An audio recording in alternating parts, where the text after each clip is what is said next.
Hello, everyone, and welcome. As you just heard, we are recording this session. I want to welcome all of our AFR and National Heritage Responder uh, community members and our guests. This is an open webinar, so we have folks from all over the place. So thank you for coming. I am Christina Kane, and I'm the new Emergency Programs Chair for the Foundation for Advancement and Conservation. So it's exciting to be here with you all for the first time. And I want to introduce David Carmicheal, who's going to talk to us today about tabletop exercises. David retired in 2024 as the director of the Pennsylvania State Archives. Previously, he was the state archivist for Georgia, and from 2005 to 2006, Mr. Carmicheal served as president of the Council of State Archivists, during which time, in the wake of Hurricane Katrina, he led a nationwide effort to better protect the essential records of government. Most recently, he is the author of Tabletop Exercises for Cultural Institutions, a disaster planning tool for libraries, archives, and museums, co-published by FAIC. And I'm going to put the link to that book in our chat, so please check it out and get yourself a copy. And I'm going to hand it over to David now. Right. Thank you, Christina. Welcome to your new position. It's certainly important to those of us who are trying to preserve cultural resources. And I just noticed that sharing is not turned on, Christina, so I cannot share my screen. I will wait till you give me the thumbs up. But anyway, thank you for organizing this, and thank you to Tiffany also, who's maybe lurking in the background. I saw her for a moment, but you should be able to share now. Okay, we'll try this again. Now I have to find the share button again. Oh, come on. There it is. They make it green so you can no longer see it. All right, there we go. Hopefully you can see the screen. Somebody give me a thumbs up. Yeah, okay. All right. So as cultural repositories, we spend a lot of time, I think, planning for disasters. I hope we spend a lot of time planning for disasters. But how do we test whether our plans are actually going to work?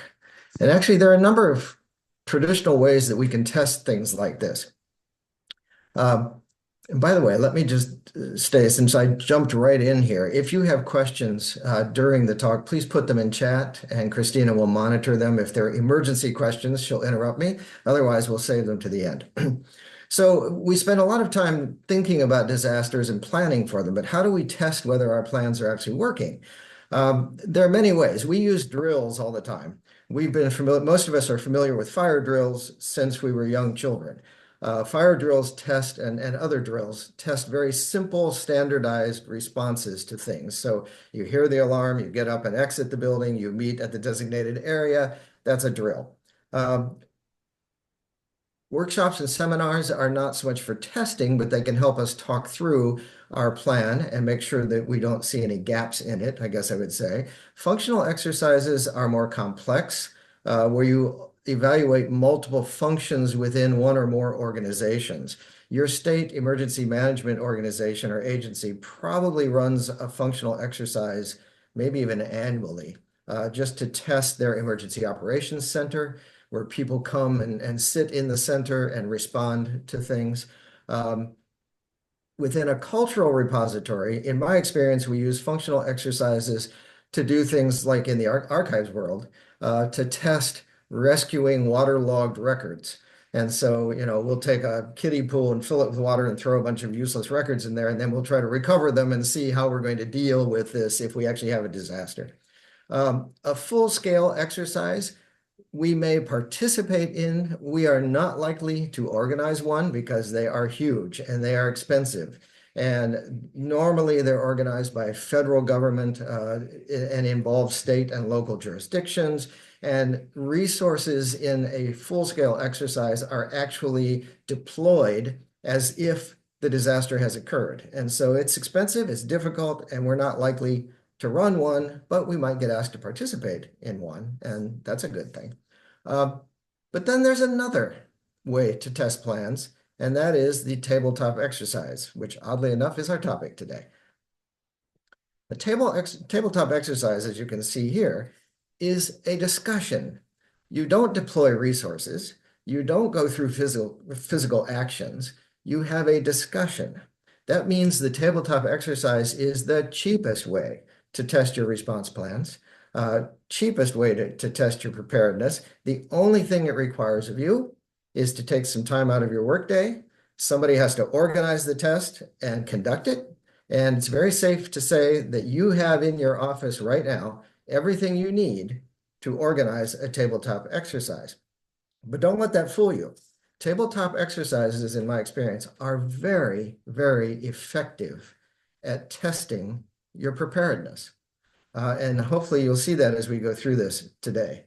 Now, I should point out, you should already have a disaster response plan before you do a tabletop exercise.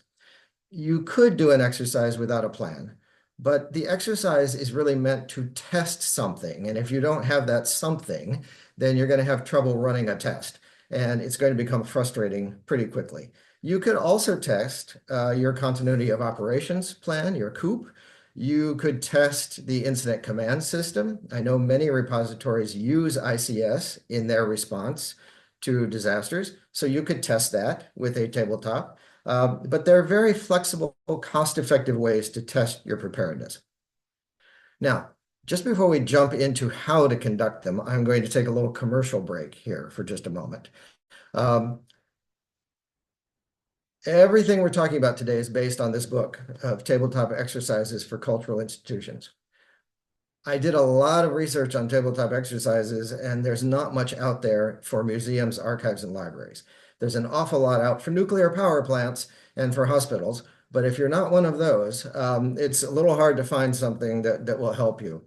This book is available at rescuingrecords.com, as you can see on the screen, but you can get the book at a discounted price today only. I feel like I'm hawking things here, but we have a link just for you all, and I think Christina is going to put it in the chat. So you can take that link from the chat, and it will get you a discount on the book. And I should say FAIC is a co-publisher of this book. They receive a modest royalty on each sale, as do I, full disclosure. But it's pretty modest. We're not going to, vacation in Europe on what we're getting from this. The purpose here is to help cultural institutions prepare, and that's the biggest thing. So this book contains a lot more in-depth explanations, and it also includes everything you need to run a lot of tabletop exercises. So I'll talk a little more about it at the end. All right, so what do you need to do a tabletop exercise? Firstly, you need participants, and they gather in a room, and usually they sit around a table, hence the name, right? It's comfortable to sit around a table and talk. And if you have many participants who maybe represent different units within, say, a university, they might each unit may sit at their own table so that they can discuss their answers together. There are many ways to do it. You could do it just theater style in a room, but I would never suggest that. I think you need to be sitting around a table looking at each other. You need a facilitator. The facilitator lays down the ground rules, and we'll talk about those in just a second, and then introduces an exercise scenario, and the participants discuss how they would respond to that scenario. And we'll talk about that a little bit more. The facilitator keeps the discussion moving by asking questions, and at regular intervals throughout the discussion, the facilitator introduces new information called injects.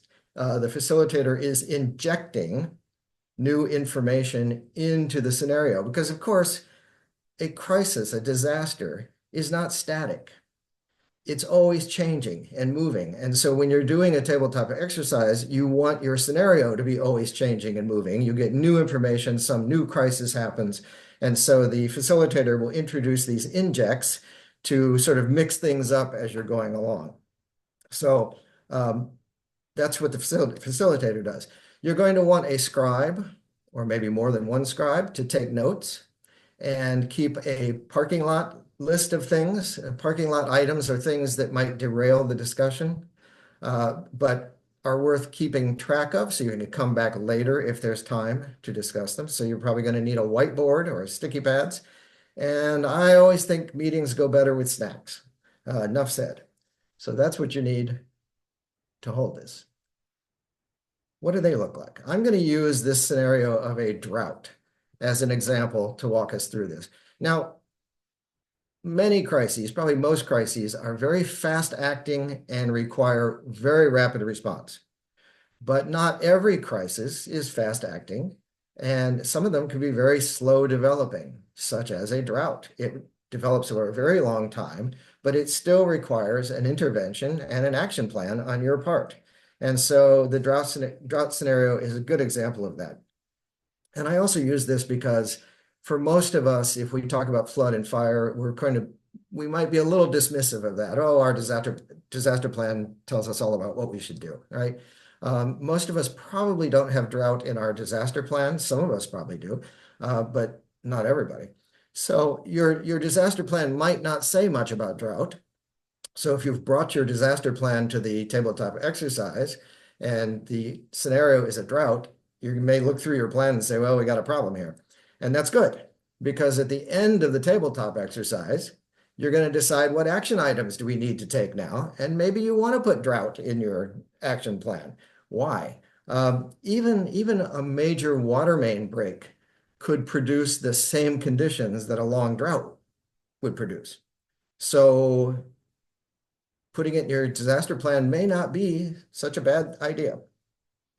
All right, so I mentioned ground rules. The first thing the facilitator is likely to do is to lay down some ground rules. And here are some examples of ground rules in a typical tabletop. And you can read these on your own. I'm not going to read them to you. I am going to mention a couple of them. Item 3, you want to base your answers during the exercise on your role during an emergency. So if you're the conservator in your repository and during any crisis, you become the incident manager by policy, then that's how you want to answer questions during the exercise as the incident commander, not as the conservator. So you always look at it from your role in a disaster. Item 4 is also very important. You don't want to fight the scenario. People are going to say, oh, that would never happen in our repository when they read the scenario. Well, maybe not. It doesn't matter. Don't fight the scenario. Use it to explore options as a team, because that's what a tabletop is for, so that you work as a team to explore options to unexpected situations. So don't fight the scenario, fight the problems.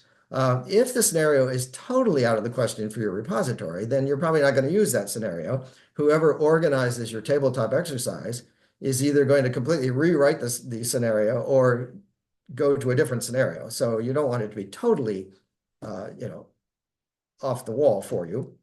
But once you get into the scenario, don't fight it, is my advice. The last item you see here is the greatest benefit of a tabletop exercise, in my opinion. It will expose gaps in your planning, and that's what you want. You don't want to find those gaps when water is pouring in your, storage rooms, or when you have no water left and you turn the tap on and nothing comes out. You want to expose those gaps now in the planning. And when I've been involved in tabletop exercises, this is the greatest benefit without any question. You're always going to have one person who thinks you've got everything under control. And then you get into the exercise and they're like, oh, wow, I didn't think about that. So don't forget that one. And the facilitator is probably going to say, we're looking for gaps and we want to disagree about things right now because we want to get those disagreements out on the table and get done with them. All right. So here is a typical scenario. And normally the facilitator would hand this out as a printed document so that people can read it. I'm going to give you just a second to read through this, and then I'll talk a bit.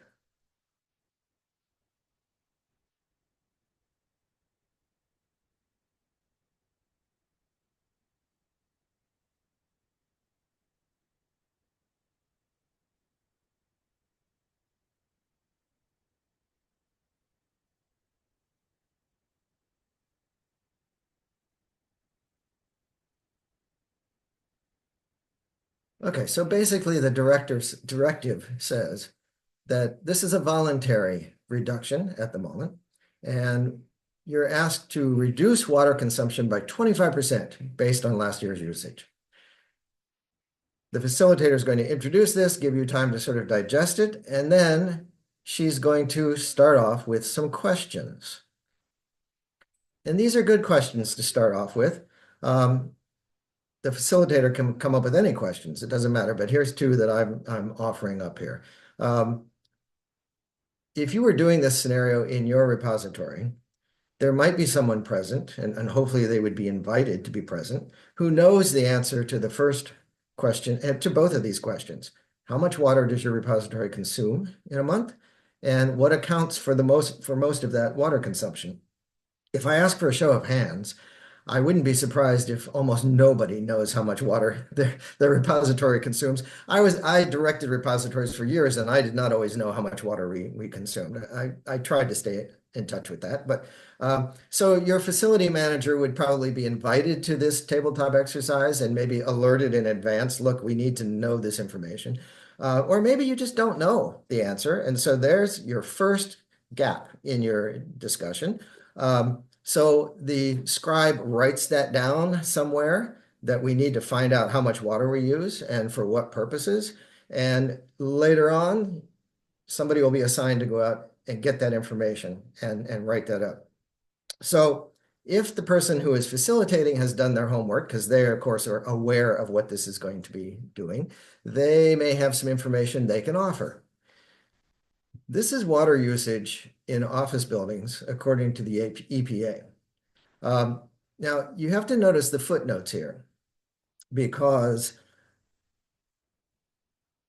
cooling and heating accounts for 28% of water usage in most US office buildings. But in laboratories, it accounts for 53% of the water used. I know as an archivist, the vast majority of our water was always used in cooling and heating. We have massive physical plants to keep the temperature and humidity constant. And so 28% is a laughably low figure if you're an archivist, I guess. But what you want to do as a group in this exercise is just sort of decide.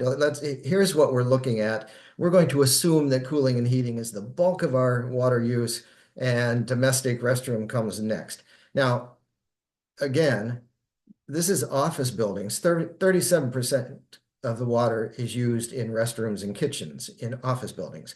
If you are an educational facility of some sort, if you have school groups coming through, if you have lots of visitors, your domestic water usage is going to be much higher than 37%.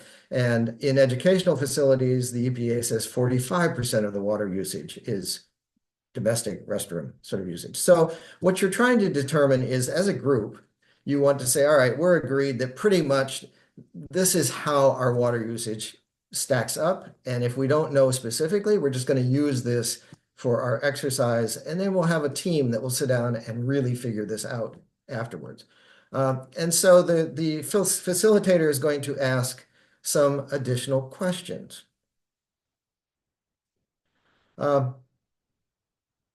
Think about your own actual repository. Where would you need to make efforts and focus your efforts to make a significant dent in consumption? And the facilitator is going to sort of try to tease that out of the participants.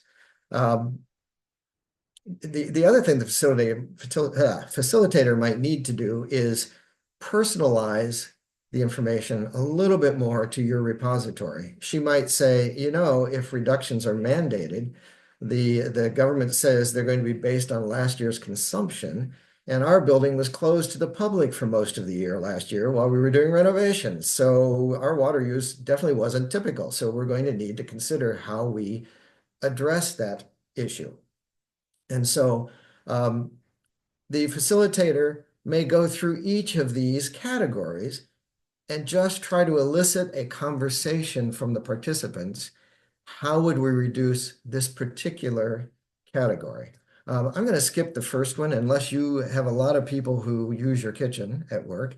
Our kitchen was just in the Pennsylvania archives was just for staff, and we didn't have a massive staff. I wish we had, but we didn't. And so that didn't take up a lot of water. But landscaping, we did irrigate some of our landscaping. And so the facilitator begins teasing out how might we address landscaping issues. In fact, I'm going to take a minute because we're doing well on time, and I'm going to ask you just put something in chat if you have some thoughts on how you might in your repository, how might you address that?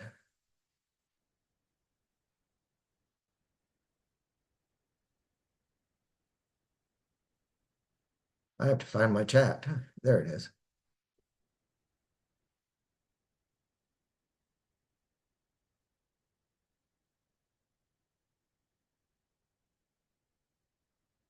All right. Reduce the frequency of water. Good. Automatic shutoffs. Somebody has 12 acres of gardens and turf that make up the bulk of water. All right, pity you in that case, if you were trying to address a drought. Replace the grass with something else, lengthen the cycle between irrigation. Yeah, I like ask folks to wash lunch dishes at home, not in the office. All right, those are good answers. And that's the sort of thing that the facilitator would be asking the participants. Talk to me here about how we're going to do this. And so someone might suggest, for instance, can we capture and use a gray water instead of fresh water? And so if nobody has an answer right then, the scribe makes a note of that. We're going to look into that, whether we can do it. Someone might ask, maybe we could drill our own well, dig our own well just for irrigation. Is that legal to do? And I think of that one because when I was in Georgia, we had a major drought and we looked very seriously into digging our own well. By the time we got around to it and started asking for money for it, it had rained. And so the legislature decided there wasn't a drought anymore. We didn't need the money to put in a well. That's my very cynical remembrance of what happened. It might not have happened exactly like that. But you could look into that. Is that a possibility? Could you use drought-friendly plants? Replant your area, maybe not immediately, but over time. Could you eliminate plants and do a rock garden or something? I don't know. There are many things you could do, but the point in the exercise is to elicit those ideas, discuss them a bit, and then put them on a list because maybe a task force is going to set up afterwards and pursue the ones that are worth pursuing and get rid of all the ones that were not worth pursuing. So then the facilitator would go on to cooling and heating. Any ideas that you want to put in chat about cooling and heating? You had good ideas for landscaping. I see rainwater collection from the roof. That's good. All right. Throw me some ideas for cooling and heating.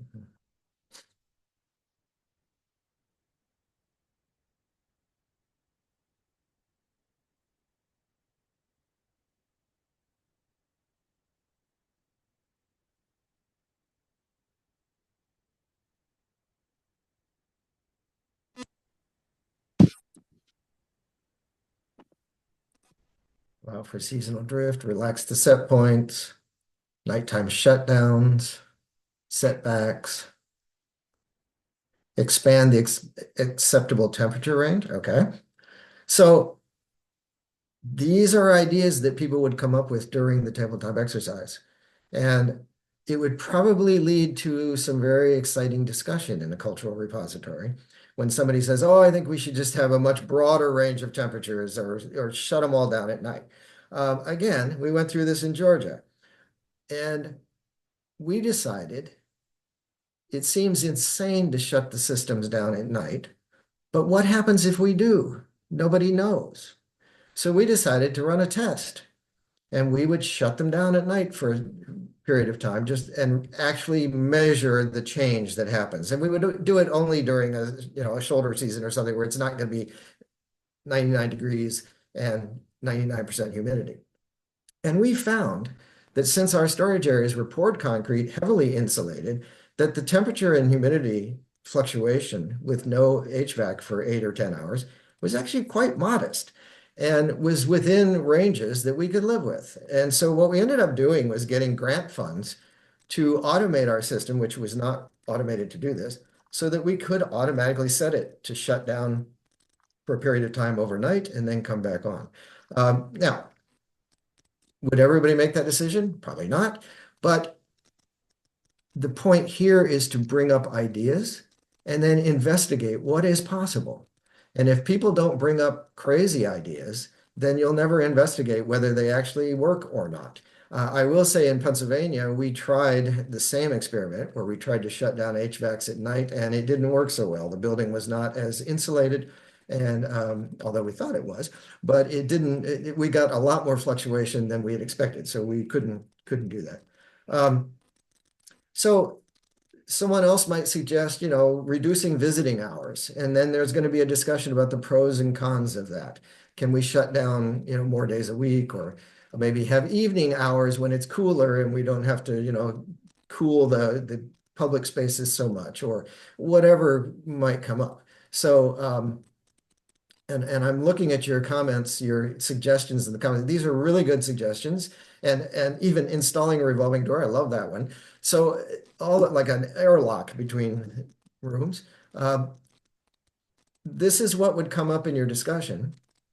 And then the stuff that you can do right away, you'd say, all right, I think that's a great idea. We're going to do this. And you write that down as an immediate action item. The others that you have to investigate, you write those down as an investigation list. And things that you just reject outright, well, you write those down as don't bring this up again. I don't, or not, but whatever. So then lastly, the domestic restroom use. Any suggestions on that? And don't tell me install porta pots outside. That won't work.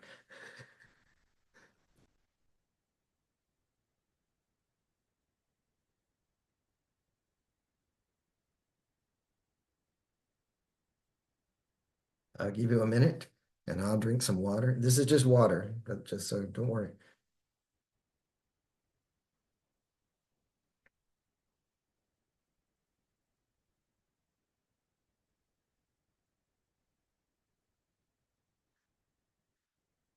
I want to be in a tabletop with some of you.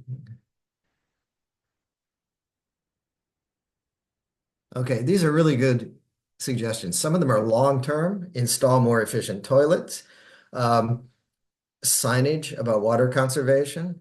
One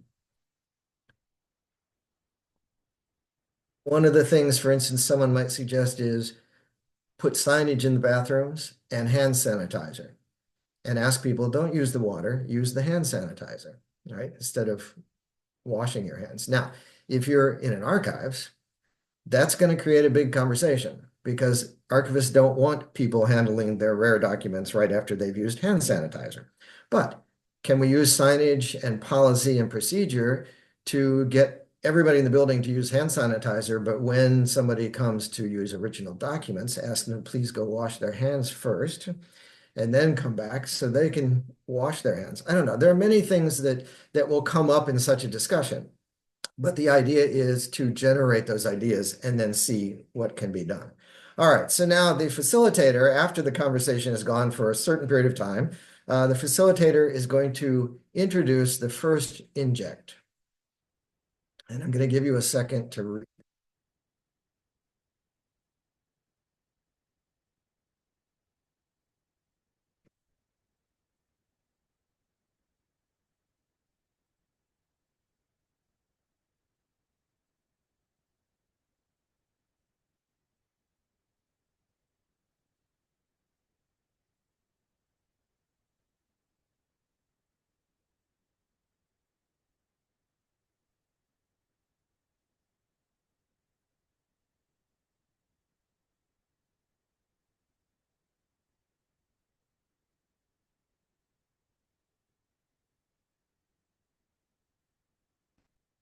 I'm trying to get you all back where I can see you.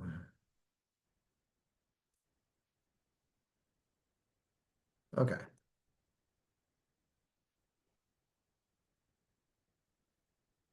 All right. So the facilitator may begin with some more questions. They're usually, after you introduce an inject, you introduce questions. So they may be in writing like this, or the facilitator may just express them verbally. What are you going to do now? Um, are there places that are less susceptible to temperature and humidity swings that could hold maybe the most important parts of your collection? Are there other ways to protect your collection in light of this direction? I'm not going to take the time now to have you write answers in the chat, but just for example, what if the executive offices, or maybe even some of the public areas, have a more stable environment than some of your collection areas? I've been in repositories like that. Are you willing to disrupt those uses in order to better house the collections? Um, who's going to be disrupted by that? If you tell the executive officer, we need your office because it's very stable temperature and humidity, what's that going to involve? What's going to happen? Um, what issues might arise from using alternative storage areas? For instance, you may have underground storage rooms that are much less susceptible to environmental swings, but they may be more susceptible to leaks. So what are the pros and cons here? Even overcrowding storage areas can create issues of safety for the collection and for the staff. So these are questions you're going to need to consider as you're discussing in your tabletop. Sorry, my windows got a little messed up here, so I'm going to get distracted for just a moment. And I apologize. But Zoom knows best, and it wants to rearrange my windows in ways that I don't like. Okay. So these are the sorts of discussions you're going to end up having. And then the facilitator may ask some additional questions. Would you consider moving the collections to another repository outside the drought area, either permanently or on long-term loan? And the immediate response in the room is going to be absolutely not, all right? But it requires discussion, and it warrants discussion. If eventually the directive becomes mandatory and you're going to have to do these sorts of things to reduce water consumption, are you going to put your collection at risk in order to do that? And if you are, then you might really seriously consider, temporarily at least, moving your collection someplace else. But then what is the downside of moving collections beyond the PR and beyond the use of your collection? What dangers come with relocation? If you have to pack things up and move them, that could be a real problem. But could there be an advantage to relocating some collections or loaning collections? Could it heighten public awareness? The facilitator should always urge participants to look for positive outcomes, even in negative suggestions. Somebody suggests moving the collection to another repository for a year, and everybody in the room explodes. The facilitator should then say, what are the positive sides of this? Because if this becomes mandatory, we better have a positive way of looking at this, right? The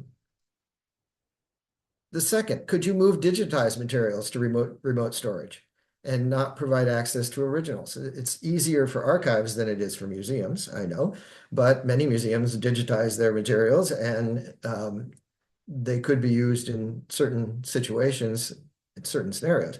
So could this be used as an argument to increase funding for digitization? Could you go to funders and say, if we had more money, we could digitize more, and then we wouldn't put the collection at risk if we end up having to do mandatory reductions? Or how could you involve staff and visitors in your efforts to reduce water consumption? Could you appeal to their civic pride? Could you appeal to their fear of losing cultural artifacts? Could you appeal to their loyalty to you as an institution or to your town? Could you post a chart of monthly water consumption and urge the staff and visitors to try to reach a goal in some way? Could you use this as an opportunity to enhance public relations in some way with your community? Remember, if you're having this problem as a repository, your community is having the same problem. And so you're showing them, we're in this with you, and here's what we're doing to try to do our part.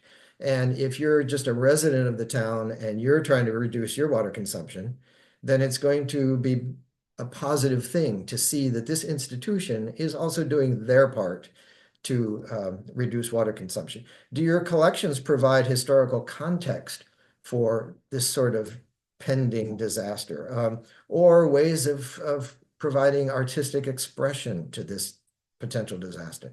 So think in terms of positives that you can do even in these bad situations. Another question. If you were given the right to request a waiver for your repository, what arguments would you make?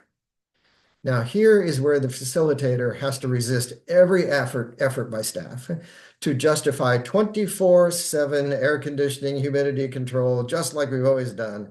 The facilitator needs to be tough enough to say, look, folks, we're talking about having no drinking water in another year, no new housing developments, no new businesses coming to this area. What will the town think of us, or the state, or anybody else, if we take that attitude? So let's be serious. What would we request in a waiver? Not a 100% waiver, but what could we request, and how would we justify that? So that's a really good discussion point to have if you're thinking in terms of a drought. And then some of the things you all mentioned, what long-term changes could you make to address this situation in the future? Where might you find the funding for that? And how would you pitch it? Can you alter your air conditioning system, your environmental controls? Can you alter, the controls in the system to allow you more flexibility? Could you dig a well? Can you insulate storage areas or renovate a portion of your facility that is less vulnerable and use it for storage? Here again, a situation like this drought would present a great opportunity for you to go to funders and say, we want to make lemonade out of this lemon. Give us some money, and we're going to be doing great things with it.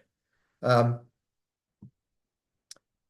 tabletop exercise can really launch you in a new direction because it raises questions and answers without any risk. And you can imagine wildly. Let's build a whole new building, sort of thing. And it will help you get started toward better preparedness.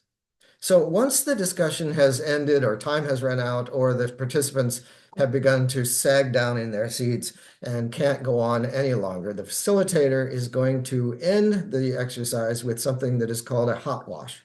While the exercise is hot in your brain, these are 3 questions everybody should be answering. What lessons did we learn? What gaps did we identify? And the scribe will have written these down somewhere, and they can go through them and just quickly revisit them. What corrective action do we need to take now? And who needs to take that action?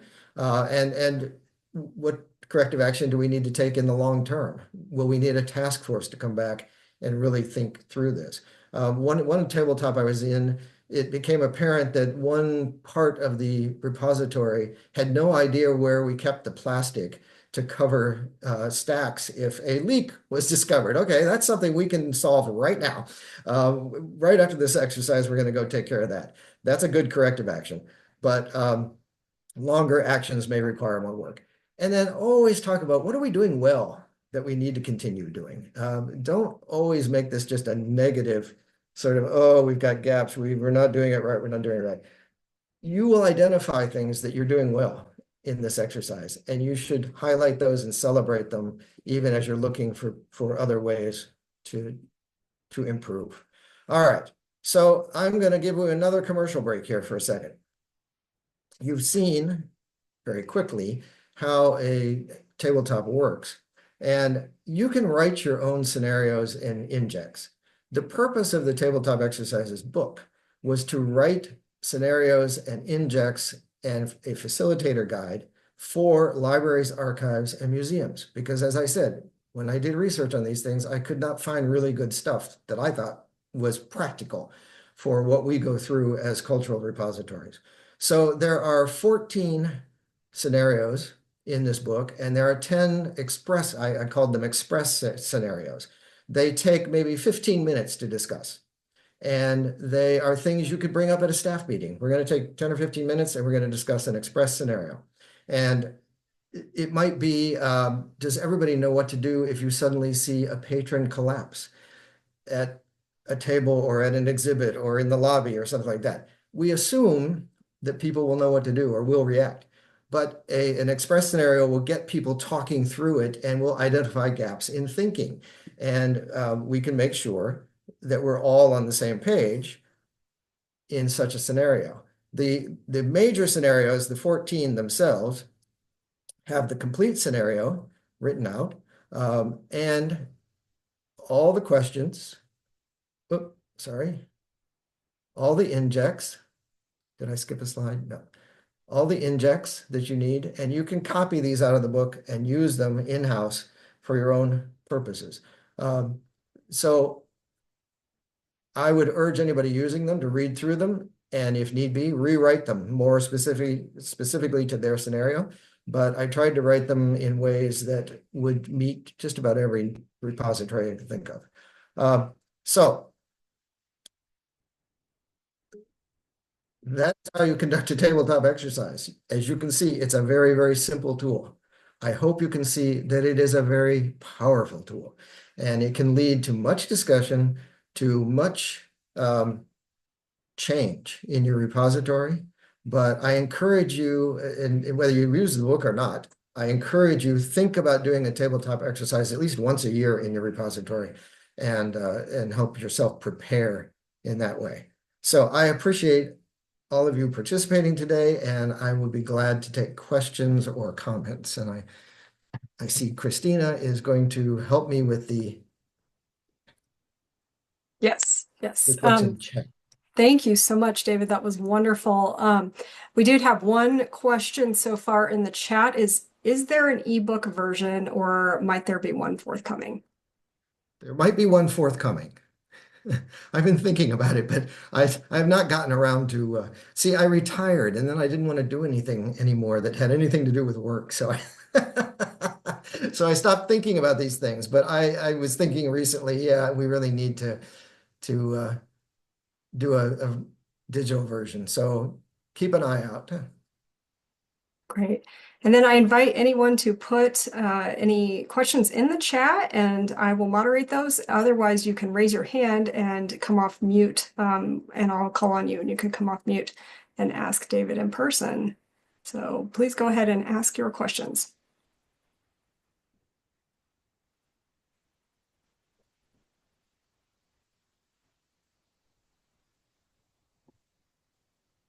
Emily.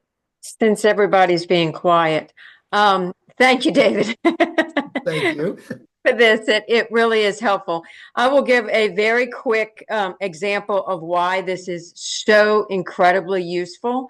Since I'm one of the trainers for NHR, we just recently had our training in New Orleans, but prior to that, with the LEH, Louisiana Endowment for the Humanities, I had guided them through a year-long process of developing a disaster plan and running tabletops every year for the last 3 years to test the plan, running incident command, who's doing what, who's talking to the press, etc.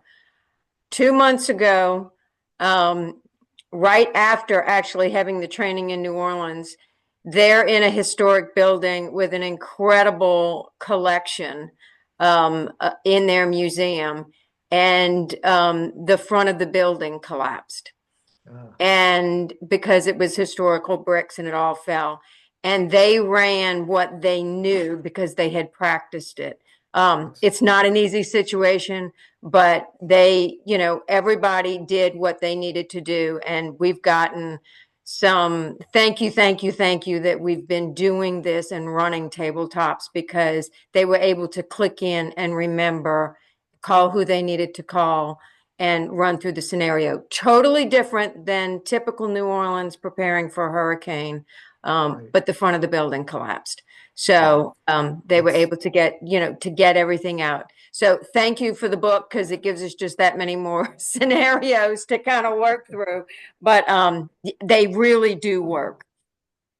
That's good to hear. And I agree with you. I think they are, again, I think they're very cost effective. They're easy to do. They're actually a lot of fun to do, especially if you have snacks when you do them.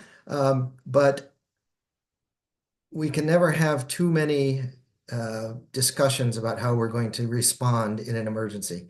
And so I'm glad to hear that you're doing that there. It's ironic that I became Council of State Archivist president in New Orleans at our meeting there, and 2 weeks later was Katrina. And so somehow when you hold a meeting in New Orleans, something's going to happen shortly thereafter, apparently. I don't know, but we have to be prepared. Any other questions? It's often a good thing if nobody's asking questions, because it means they understood everything, and I want you to understand everything. We did have a question. Is the price on that particular link the discounted price? Yes. It is the discounted. Now, I'm going to go back, find the link, and click on it and make certain that I'm not lying to you. Here it is. Yes, $39.99. It's normally $45, so. Thank you. And then Nikki asks if you have recommendations including multiple or regional institutions sorry, let me start over. Do you have recommendations for including multiple or regional institutions in a tabletop, or should it be really just the by institution? That's a really, really good question. I think that your institution perhaps should do at least one by itself to prepare and understand how they're going to work. And if you have a history or a policy of cooperation among institutions, then it would be excellent to have a tabletop with multiple institutions. I think it's an excellent idea to invite your local fire department, your local police department, your emergency management agency to participate in your repository's tabletop exercise. What are they going to bring to the table, or what ideas are they going to bring that maybe you haven't thought of? Now, that may not work in drought scenario, but if you're doing a flood scenario or an earthquake scenario or something, you'd like to have those people in the room. And so inviting other people is a great idea. So anybody you think might be involved in a disaster, you can involve in the tabletop. We had another question. If you've gone over your disaster preparedness with staff, are there ways to encourage them to go off book and not just recite what's in the plan? That's a really good question too. I think you always hold a tabletop exercise and not let them bring the disaster plan and see what they know about the plan without looking at it, and see what their reaction is. I do think, in my personal experience, I think I've tended to see people who don't refer to the plan rather than the other way around. Rather than wanting them to go off plan, I want them to come and look at the plan and use it. And so I've not, in my experience, had that happen too many times. I'm not dismissing the question, but it just doesn't mesh with my experience so much. That was the last question I saw. Does anyone have any other questions for David?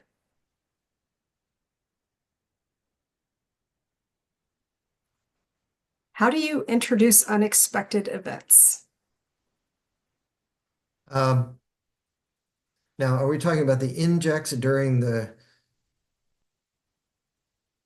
Robert, would you want to ask that verbally? If you want to, you can come off mute.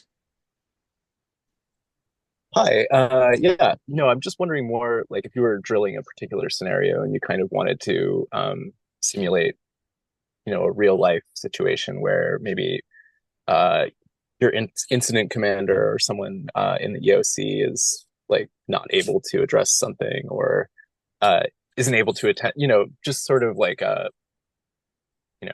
unexpected scenario. Do you have any Okay. suggestions for how to sort of structure something like that? I'll give you an example of one that I planned. The State Archives in Pennsylvania is part of the Pennsylvania Historical and Museum Commission. And PHMC oversees the State Museum, State Archives, State Historic Preservation, all these different history organizations, agencies that are all under the umbrella of PHMC. So I did a tabletop exercise for PHMC leadership. And what I did it was a flood scenario because in Harrisburg we have a lot of floods. And what I did was I checked with my fellow bureau directors and I found out who their key personnel were. And I knew who my key personnel were. And during the tabletop exercise, I eliminated those people. One of them was on vacation, maybe two or three were on vacation. Several of them were at lunch when the worst flooding hit and the roads were closed off and they couldn't get back to the building. And so suddenly you no longer in your discussion have the people who you depend on to lead the response. And years ago, here's a very simple example of this. Years ago in Georgia, we had a really good, fire drill scenario work. Our fire drills were very well organized and we could evacuate a building beautifully. And we had floor monitors and we had, captains who were to check this and do that and check off these people. And one morning, the fire alarm went off at like 8:05. And all those people who were captains and floor monitors and such were still getting to work. They weren't at work. And we had chaos in the building because everybody knew how to do the drill as long as they were following the exact procedure, but they didn't know what to do if, the conservator wasn't there to direct this or the floor monitor wasn't there to tell them that. And so I pitched a bit of a fit, and then we revised our thinking about how we were going to do fire drills. But those are the sorts of things you can introduce into a scenario when you're planning it. You can just take out the key people, or your supplies suddenly aren't there, or your truck isn't working, or you've lost all communications for some reason. How are you going to deal with that? So planning is the key. Planning in advance and writing a scenario that introduces realistic things that could happen. That's great. Yeah, thank you. Okay, thank you. It was a good question. I saw a question earlier, We have a something about. few. Okay, go ahead. Who should be present or invited to the exercise?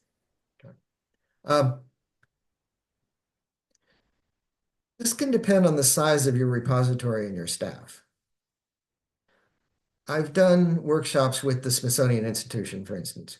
They're not going to invite the entire staff to come to a discussion about emergencies. They have key people from each of their major units who come together, and they're the ones who discuss what's going to happen, and then they go back and spread the word in their particular units. If you have a small repository, you could certainly invite everybody on staff to come and sit and have this discussion around the table. It works best with no more than maybe a dozen people, so you're probably going to want at least a leadership team. If you have facility people, you're going to want facility people there. And then, as I mentioned a moment ago, think about inviting outside people, your local fire department. I always, in my management of repositories, made it my duty to become very friendly with the fire chief and the police chief because I wanted them to understand what the archives did, why I didn't necessarily want them cutting holes in my roof and pumping water into my storage rooms unless there was no other alternative. And I wanted them to see the building and see that we were real people who were trying to do a good job and they could help us. And I wanted them to point out ways that we could improve in what we were trying to do. And so one of the worst days in my life as Georgia archivist was when I pulled into my parking spot and the fire chief was standing on one side of my spot and the police chief was standing on the other side of my spot. And I thought, this is not going to be a happy day today. But I knew them and they knew me, and that was very important. I would have gladly invited them to any tabletop that we held because I had a relationship with them, and it's all about relationships. So invite outside people when that's important. And someone asked, do you only use words or narratives to describe the scenario in injects, or do you use other things too? They attended one demo where the moderator used photo, video, and sound effects to introduce scenarios and modules, and it looked like a lot of work went into it. That sounds like a lot of work. I have been in one exercise like that. And I think it was organized by State Emergency Management, and they had more resources than I had, but where they would stop and show a video of what had happened and that sort of thing. I guess the ideal exercise would be in a 4D theater where your seats would shake or something if appropriate. But you can put a ton of time into putting this together, but you can also get wrapped up in the joy of creating the exercise and forget that the real purpose is to identify the gaps, figure out that everybody knows what to do, figure out what you're going to do to improve your response in future. That's really what you're trying to get to. And if you can do that just by talking, that's fine. That's my advice. And maybe one of the most fun questions, has anyone adopted these scenarios into a board game? Oh, you've just given me a great idea. Christina, our royalties may go way up if we can make a board game out of They this. might. Rachel points out that there was a Master of Disaster game a few years ago. I probably would qualify for that, but not for any reason that I want to talk about. Thanks so much. Yeah, it took me a while, but I found the link because it turns out there's ones that are designed for architects and designed for kids, but there was one specifically for libraries and archives and museums. So Great. you got to That's cut it out, amazing. you print it out and you cut out the pieces. I've never done it, but you're inspiring me to get that going. Thank I you for love it. sharing. That's awesome. Can you put the link in the chat or did you? It is in the chat. It is there. Okay. My chat is narrow, so it's taking a while to get things in there. Master the disaster. That's really cool. All right, I'm gonna have to look And for I'm that. going to add the link to your book one more time as well, since it's quite buried at this point. Anything else? Any last questions for David?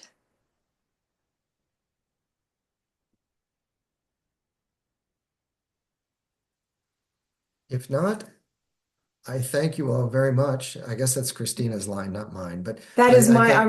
was going to say the same thing. Thank you to everyone for joining us, but especially thank you to David for sharing this amazing knowledge and putting together a book, which is clearly much needed because that was a gap that was out there.